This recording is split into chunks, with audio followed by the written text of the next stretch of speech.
The year is 217 BC, deep within the chaos of the Second Punic War. Rome and Carthage, two titans of the ancient world, wrestled for supremacy. The stage for this clash, a fertile but deadly valley in southern Italy, the Ager Falernus, known for its rich vineyards and steep hillsides.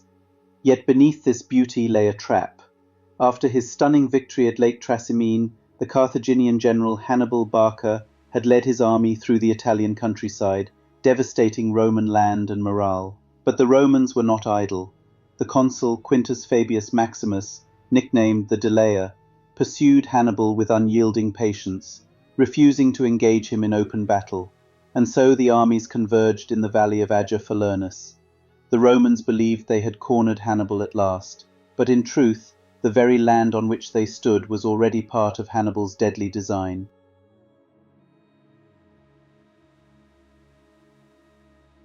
Fabius Maximus had studied Hannibal carefully.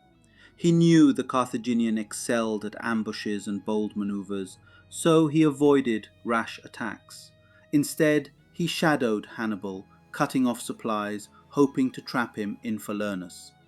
On the surface, it worked. Hannibal seemed boxed in, surrounded by rivers, hills, and Roman legions blocking the exits.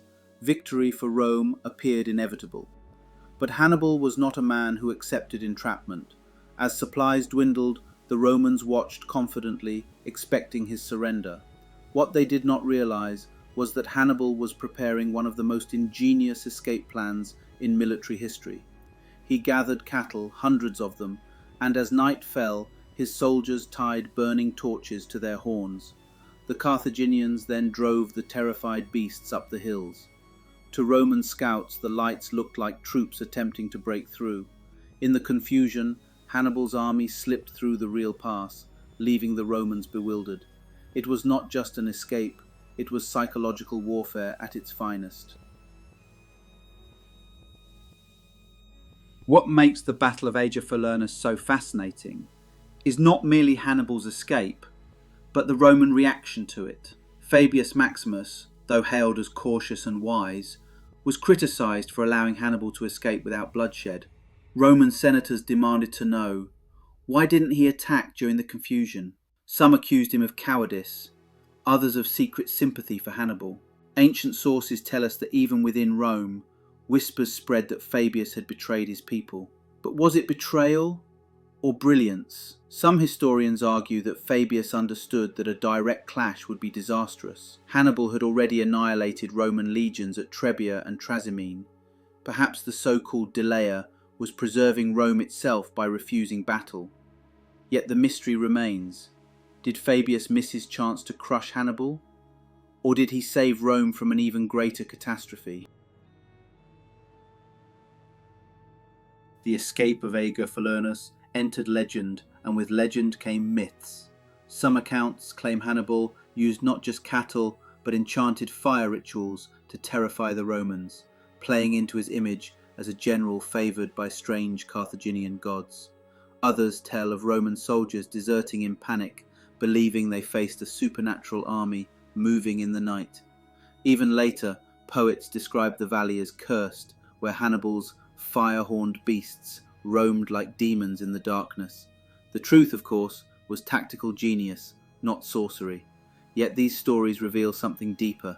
Hannibal was not just fighting armies, but shaping fear itself into a weapon. His cunning at Ager Falernus blurred the line between strategy and myth, leaving the Romans haunted not by defeat, but by the terrifying thought that Hannibal was always one step ahead. The outcome of Ager Falernus was peculiar. No grand clash of swords, no piles of Roman dead, and yet it became one of Hannibal's most famous victories, because it showed that battles could be won without direct combat. For Rome, it was a humiliating reminder that brute force alone could not contain Hannibal. For Hannibal, it was proof that cunning and deception could outmatch even Rome's might. The escape deepened his legend and set the stage for greater confrontations, most notably the Battle of Cannae, where Rome would suffer its darkest day. In hindsight, Ager Falernus was more than an escape, it was a warning. Warfare was no longer only about strength, it was about psychology, patience, and fear, and Hannibal Barca, the master of deception, had once again reshaped the art of war, leaving mysteries that still echo across the centuries.